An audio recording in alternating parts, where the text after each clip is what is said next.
ঘরের লাইট বন্ধ করে ঘুমানোর চেষ্টা করছিলাম। হঠাৎ অনুভব করলাম আমার শরীরের কাছে যেন কারো হাত। ঘুম থেকে উঠে দেখি ম্যাডামের হাত আমার দিকে বাড়ানো। অবাক হয়ে জিজ্ঞেস করলাম, ম্যাডাম, এটা আপনি কি করছেন? তিনি হাসি মুখে বললেন, এখানে তুমি আমার সহকর্মী বা কর্মচারী নও, বরং একজন খুব কাছের মানুষ। তোমাকে দেখে মাঝে মাঝে মনে হয় আর একটু কাছে আসি, কিন্তু তুমি কেন সবসময় দূরে সরে যাও? তিনি আমাদের আশ্রমের শিক্ষিকা। তিনি ছিলেন অত্যন্ত সুন্দরী, ফর্সা গায়ের রং আর একটু স্বাস্থ্যবান, যা তাকে আরও আকর্ষণীয় করে তুলেছিল। প্রথম দেখাতেই আমি তাকে মনের মধ্যে স্থান দিয়েছিলাম। তিনি শাড়ি পরতে খুব পছন্দ করতেন এবং সবসময় আন্তরিকভাবে কথা বলতেন। এই আন্তরিকতার প্রথম উদাহরণ পাই যখন এক সন্ধ্যায় তিনি আমাকে তার বাড়িতে ডাকেন। সেদিন তিনি স্কুলে আসেননি, জানি আমি কিছুটা উদ্বিগ্ন ছিলাম। সন্ধ্যায় তার বাড়িতে পৌঁছে দেখি তিনি আমাকে সরাসরি তার ঘরে নিয়ে গেলেন। খুব কাছে এসে বললেন, একা থাকাটা আমার জন্য খুব কঠিন হয়ে যাচ্ছে, তুমি চাইলে এই একাকিত্ব দূর করতে পারো। তার কথায় আমি অবাক হয়ে যাই। কখনো ভাবিনি আমার প্রথম চাকরি এভাবে এক নতুন অভিজ্ঞতা নিয়ে আসবে। তখন আমি আশ্রমের একজন পাহারাদার হিসাবে কাজ করছিলাম। বন্ধুরা, আজকের গল্পটা বেশ বিশেষ। আশা করছি তোমাদের ভালো লাগবে। আমাদের চ্যানেলে নিয়মিত এমন গল্প পাবেন। ভালো লাগলে ভিডিওটি লাইক, শেয়ার আর চ্যানেলটি সাবস্ক্রাইব করতে ভুলবেন না। সম্প্রতি আমি একটি চাকরি পেয়েছি আশ্রমের একটি স্কুলে। সেখানকার একজন সুন্দরী শিক্ষিকা ছিলেন খুবই আন্তরিক। তার ব্যবহার আমাকে প্রথম দিকে বেশ অবাক করেছিল। এতদিনে যা শিখিনি, যেন জীবনের অনেক কিছুই তিনি আমাকে শিখিয়ে দিতে চেয়েছিলেন। আমার নাম কুনাল বয়েস, বয়স 28। নতুন চাকরির জন্য আমি এই জেলায় স্থায়ী হয়েছি। তবে মাত্র 4 মাসে একই ধরনের কাজ করতে করতে একটু একঘেয়ে লাগছিল। অন্য কোথাও বদলির কথা ভাবছিলাম। তখনই আশ্রমে একটি ঘটনা ঘটে, যা আমার জীবনকে নতুন রঙে রাঙিয়ে দেয়। একদিন আশ্রমের বাচ্চাদের মধ্যে ঝগড়া লেগে যায়। সেই সময় আমার নজর যায় একজন সুন্দরী মহিলার দিকে, যিনি শিশুদের সামলাতে কিছুটা বিপাকে পড়েছিলেন। পরে জানতে পারি তিনি আমাদের নতুন শিক্ষিকা। আমি এগিয়ে গিয়ে শিশুদের ঝগড়া থামানোর চেষ্টা করি। পরিস্থিতি সামলাতে গিয়ে আমার হাত আচমকা শিক্ষিকার হাতে লেগে যায়। সেই মুহূর্তে যেন সময় থেমে যায়। পরিস্থিতি স্বাভাবিক হলে তিনি আমার কাছে এসে বললেন, তুমি কি এই আশ্রমের নতুন কর্মচারী? তিনি নিজের পরিচয় দিয়ে জানালেন তার নাম তানিয়া এবং তিনিও এখানে নতুন শিক্ষিকা হিসাবে যোগ দিয়েছেন। একদিন তানিয়া ম্যাডামের পায়ে আঘাত লাগে। আমি তাকে শিক্ষক কক্ষে নিয়ে গিয়ে ওষুধ লাগাই। তখন আমরা পক্ষে একাই ছিলাম। তিনি আমার দিকে তাকিয়ে বললেন, তোমার সাহায্য আমার অনেক কাজে লাগলো, ধন্যবাদ। এমন অনেক ছোট ছোট ঘটনায় আমাদের মধ্যে একটা সম্পর্ক তৈরি হতে থাকে। একদিন তিনি জন্মদিনের আমন্ত্রণ জানান। রাতে তার বাড়িতে গিয়ে দেখি তিনি নিজে গেট পর্যন্ত এসে আমাকে স্বাগত জানালেন। তার সুন্দর বাড়ি দেখে আমি মুগ্ধ হয়ে যাই। আমার ছোট ভাড়া করা ঘরে যে সৌন্দর্য ছিল না, তা ম্যাডামের বাড়ির প্রতিটি কোণেই যেন খুঁজে পেলাম। ঘরে ঢুকে দেখলাম আমাদের ছাড়া আর কেউ নেই। টেবিলে একটি জন্মদিনের কেক রাখা ছিল। দেখে মনে হলো হয়তো কোনো অতিথি আসবেন। আমি ম্যাডামকে জিজ্ঞেস করলাম, এখানে কি আর কেউ আসবে? তিনি হেসে বললেন, না, এখানে আমি আর তুমি ছাড়া আর কেউ নেই। আমি অবাক হয়ে জিজ্ঞেস করলাম, তাহলে এই কেক কে নিয়ে এসেছে? ম্যাডাম মৃদু হেসে বললেন, এই কেক আমি নিজেই এনেছি। তার কথায় আমার খারাপ লাগলো। ভাবলাম, কেন আমি নিজে কেক আনার কথা ভাবিনি? নিজেকে দোষ দিতে দিতে বললাম, ম্যাডাম, সত্যি বলছি, আমারই কেক আনার কথা মনে করা উচিত ছিল। ম্যাডাম হেসে বললেন, তুমি স্কুলে আমাকে জন্মদিনের শুভেচ্ছা জানাওনি কেন? আমি কিন্তু একটু অভিমান করেছি। তার অভিমানী কণ্ঠ আমাকে অবাক করল। আমি তার সামনে হাঁটু গেড়ে বসে তাকে গিফট দিলাম এবং বললাম, ম্যাডাম, আপনাকে খালি হাতে শুভেচ্ছা জানাতে ইচ্ছে করছিল না, তাই সকালে কিছু বলিনি।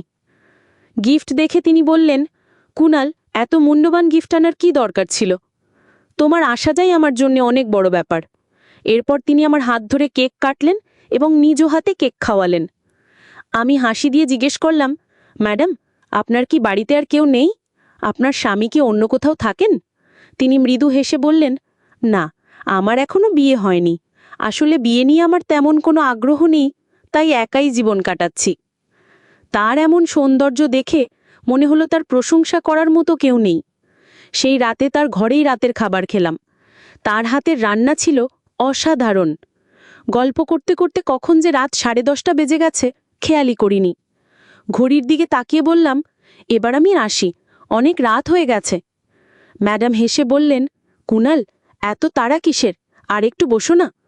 আমি বুঝতে পারলাম একা থাকার কারণে হয়তো তিনি আমার সঙ্গে সময় কাটাতে চাইছিলেন। ভেবে দেখলাম আজ রাতে একটু বেশি সময় থাকলে ক্ষতি নেই। তার কথায় রাজি হয়ে রাতটা তার বাড়িতে কাটানোর সিদ্ধান্ত নিলাম। কিছুক্ষণ পর তিনি আমাকে তার ঘরে ডাকলেন। আমি ঢুকে বললাম, ম্যাডাম, সরি। আপনি যদি না ডাকেন তবে আমি ভুল করে চলে এসেছি। তিনি হেসে বললেন, না, তোমাকেই ডেকেছি, আসলে কিছু সাহায্য দরকার। ম্যাডাম বললেন, পিছনের হুকগুলো খুলতে পারছি না, তুমি কি একটু সাহায্য করতে পারবে? আমি লজ্জা পেলেও তাকে সাহায্য করলাম। কাজ শেষ হলে দ্রুত ঘর থেকে বেরিয়ে এলাম। সেই রাতটি তার বাড়িতেই কাটালাম। সকালে নিজের ঘরে ফিরে গেলাম, কারণ অফিসের ইউনিফর্ম সেখানে ছিল। কয়েকদিন পর ম্যাডাম স্কুলে এলেন না। 2 দিন পর তার কাছ থেকে ফোন পেলাম। তিনি বললেন, কুনাল, তোমার একটু সাহায্য দরকার। তার কথায় দ্রুত তার বাড়িতে গেলাম। গিয়ে দেখি তিনি খুব দুর্বল, চলাফেরা করতেও কষ্ট হচ্ছে। আমি তার স্বাস্থ্যে খোঁজ নিলাম। তিনি জানালেন পিঠে ব্যথার কারণে স্কুলে আসতে পারেননি। আমি তার জন্য ওষুধ নিয়ে এলাম, কিন্তু তাতে তেমন কাজ হয়নি। তিনি অনুরোধ করলেন, তুমি কি একটু গরম তেল দিয়ে পিঠে মালিশ করতে পারবে, তাতে হয়তো আরাম পাব। তার প্রয়োজন দেখে আমি রাজি হলাম। রাত 9টার সময় তার পিঠে তেল মালিশ করতে শুরু করলাম। মাঝে মাঝে তার মুখ দিয়ে অস্বস্তির শব্দ বের হচ্ছিল। মনে হচ্ছিল তিনি খুব ব্যথা পাচ্ছেন। কাজ শেষ করে ঘর থেকে বেরিয়ে এলাম। ম্যাডাম অনুরোধ করলেন, দিনে তোমার কাজ করো, তবে কয়েকদিন রাতেও থেকে যাও। যখন আর দরকার হবে না আমি নিজেই জানাবো। তার একাকিত্ব আর অসুস্থতার কথা ভেবে আমি থেকে যাওয়ার সিদ্ধান্ত নিলাম। এক রাতে ম্যাডামের পিঠে তেল মালিশ করে ঘুমানোর জন্য উঠলাম। তিনি আমাকে থামিয়ে বললেন, আজ তুমি আমার রুমে ঘুমিয়ে পড়ো, যদি রাতে আমার কোনো প্রয়োজন হয় তোমাকে ডেকে নিতে পারবো। আমি একটু দ্বিধায় পড়লেও থেকে যাওয়ার সিদ্ধান্ত নিলাম।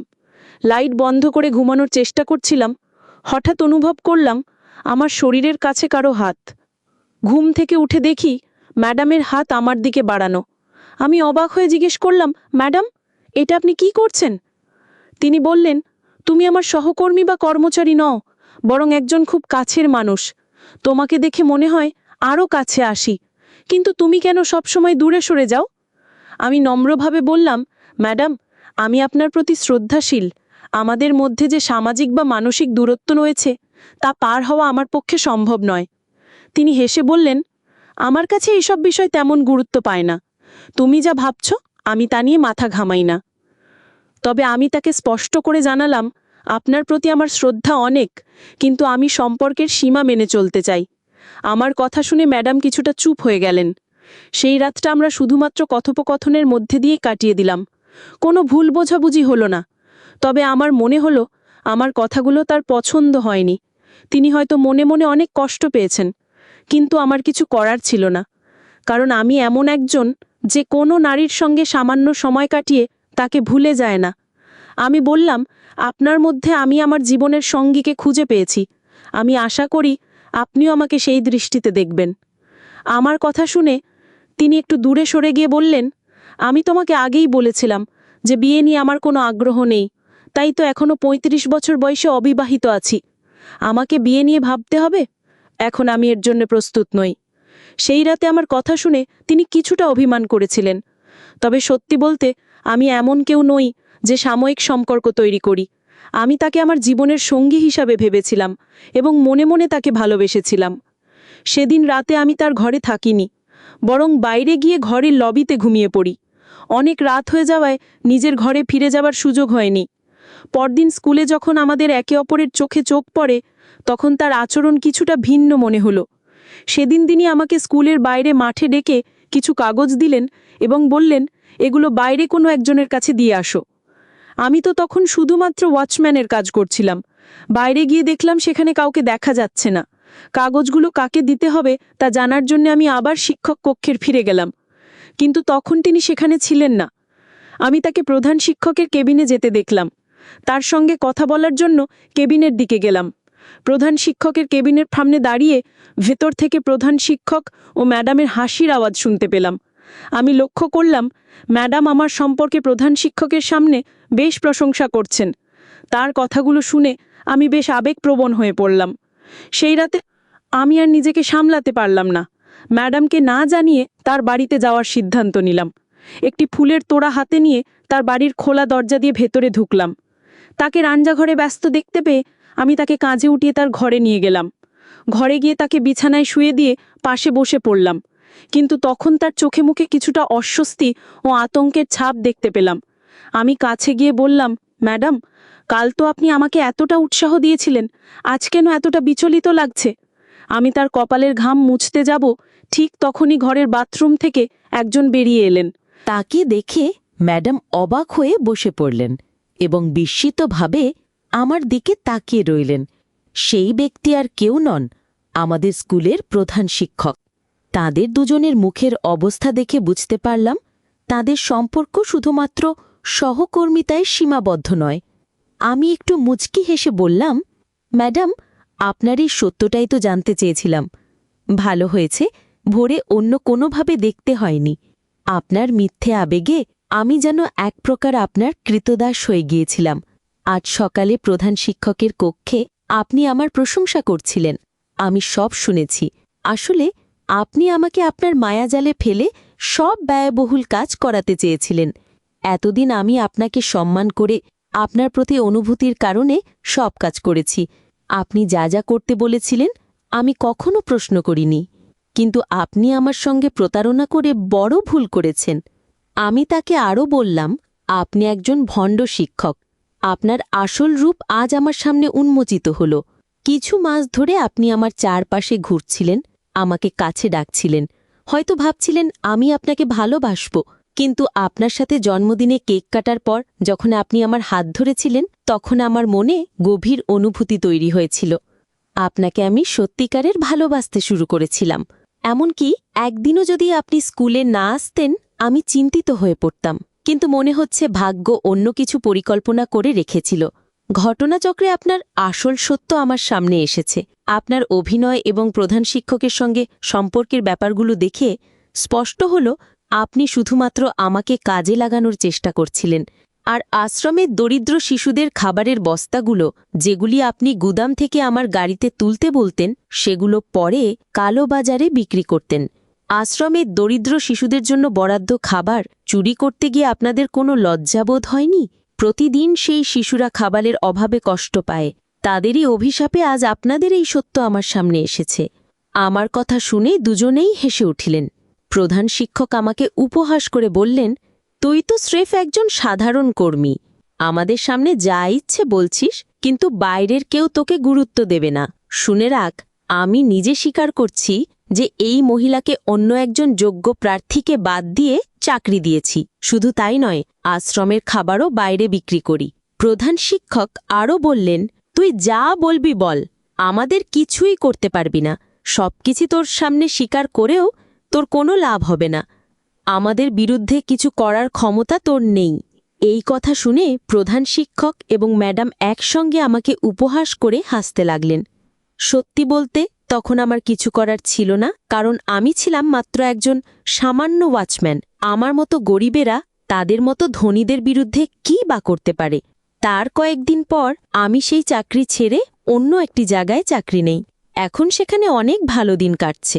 আমার জীবনে নেই কোনো ঝামেলা, নেই কারো প্রতি মায়া। এখানে আমি বেশ ভালো আছি। ম্যাডাম এবং প্রধান শিক্ষক তাদের ক্ষমতা ও প্রভাব খাটিয়ে অন্যায় কাজ করে যাচ্ছিলেন।